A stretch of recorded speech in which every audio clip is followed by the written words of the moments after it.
Seorang yang sudah sampai usia 40 tahun, maka Allah mengingatkan dia untuk menyiapkan 5 bekal utama sebelum dia kembali pada Allah Subhanahu wa ta'ala.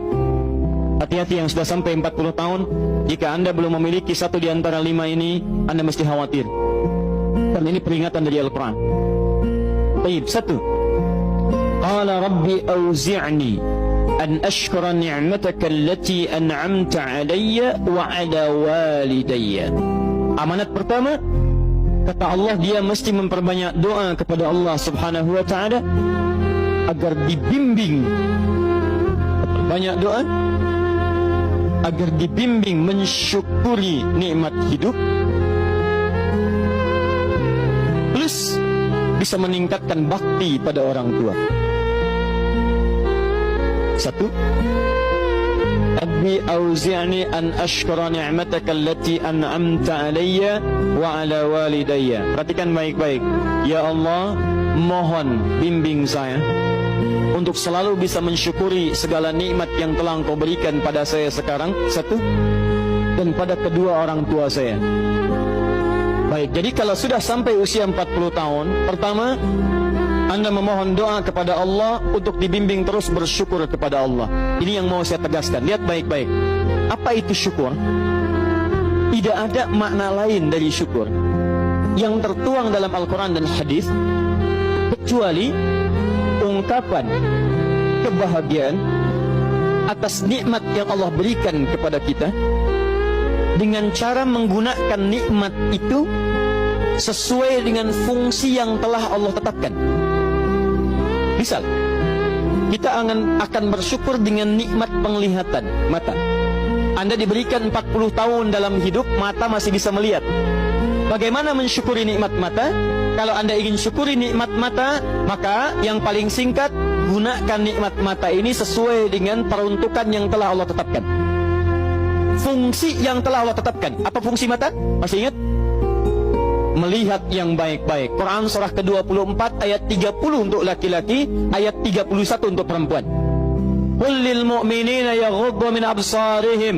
Katakan pada pria-pria yang merasa punya iman. Dengan iman itu dia yakin dengan akhirat. Wabil akhirati hum yuqinun. Karena yakin dengan akhirat dia sadar akan pulang dan dia tahu nikmat matanya akan ditanya oleh Allah Subhanahu wa taala. Katakan pada pria-pria yang yakin bahwa matanya akan ditanya oleh Allah. Quran surah ke-17 ayat 36. Inna sam'a wal basara wal fuada kullu ulaika kana anhu mas'ula. Setiap pendengaran Anda, penglihatan Anda, plus apa yang Anda fikirkan, satu saat akan ditanya, dipertanggungjawabkan di hadapan Allah Subhanahu wa taala.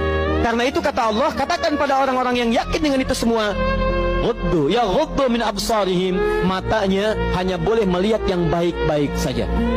Yang tidak baik palingkan. Ibu juga sama, ayat 31-nya. Wa kullil mu'minati yaghdudna min absarihinna.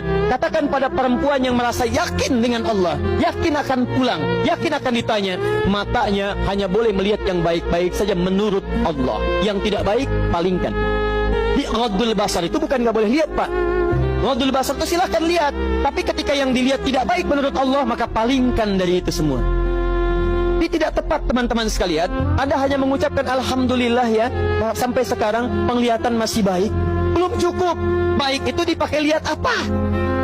Penglihatannya baik, tapi masalahnya yang dilihat baik tidak. Itu poinnya.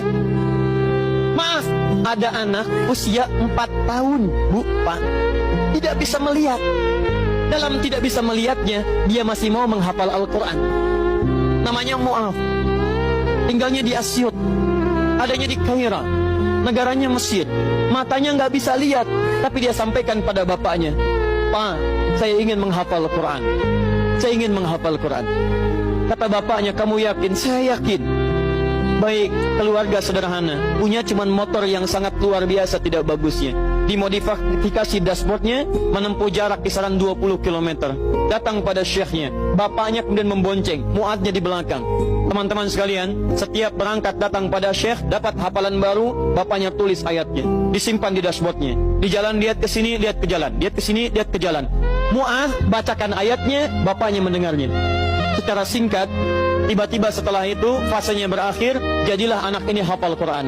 Yang ngantar belum hafal Quran, yang diantar nggak bisa lihat hafal Quran. Saking mudahnya Al-Quran, yang nggak bisa lihat bisa hafal Quran. tapi bapaknya dapat pahala dari transferan anaknya. Perhatikan baik-baik. Begitu dibacakan Qurannya, bagus makhrajnya, viral kisahnya. Begitu viral di Timur Tengah, datang reporter mau wawancara. Pertanyaan pertama, kalau Adinda diperkenankan oleh Allah untuk bermohon saat ini, apa yang mau dimohonkan kepada Allah? Reporter ini mengira dia akan meminta doa seperti ibunda Imam Al-Bukhari bermohon kepada Allah supaya Al-Bukhari disembuhkan dari butanya. Bu, Pak, Imam Al-Bukhari itu dulu buta. Butanya permanen.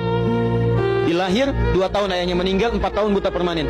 Nanti ada satu kejadian di situ, yang dengan kejadian itu ibunya berdoa kepada Allah, anaknya menghafal Quran sampai di surat Qaf, ya, ayat ke-22. Anaknya murojaah ayat, ibunya memohon kepada Allah sambil menangis, sambil tertidur, sampai tertidur. Disitulah kemudian terjadi sesuatu yang luar biasa. Seketika Allah sembuhkan Al-Bukhari kecil, matanya bisa melihat kembali. Karena kajian kita bukan di sini, lain waktu nanti saya terangkan. Anda yang punya kitab Fathul Bari, Syarah Sahih Al-Bukhari, beli jilid pertama, kitab Muqaddimah, halaman 634, paling kiri, paragraf yang ketiga, baris 1 sampai dengan 9. Anda temukan kisahnya. Nah, reporter ini mengira, ini Mu'adz akan minta kepada Allah seperti Al-Bukhari kecil memohon kepada Allah, matanya bisa melihat lagi. Ternyata lihat baik-baik. Kalau saya diperkenankan bermohon kepada Allah dan permohonan saya dikabulkan, maka pertama saya akan mohon kepada Allah untuk tetap membutakan mata saya sampai dengan kiamat. Ya Rabb, mohon butakan mata saya sampai kiamat, karena dengan buta mata ini saya bisa menghafal Quran. Saya takut ya Allah, kalau saya melihat lagi, mata saya melihat maksiat dan hilang Quran dari hafalan saya. Anda bisa bayangkan, anak kecil 4 tahun, mata nggak bisa lihat, digunakan menghafal Quran. Dan dia takut kalau melihat matanya dipakai maksiat. Antum dikasih 40 tahun. 40 tahun, lebih daripada 4 tahun, lebih dari 14 tahun. Anda sampai 40 tahun, dipakai mata. Dipakai apa mata Anda sampai dengan hari ini? Berapa maksiat yang telah Anda kumpulkan dari mata Anda itu?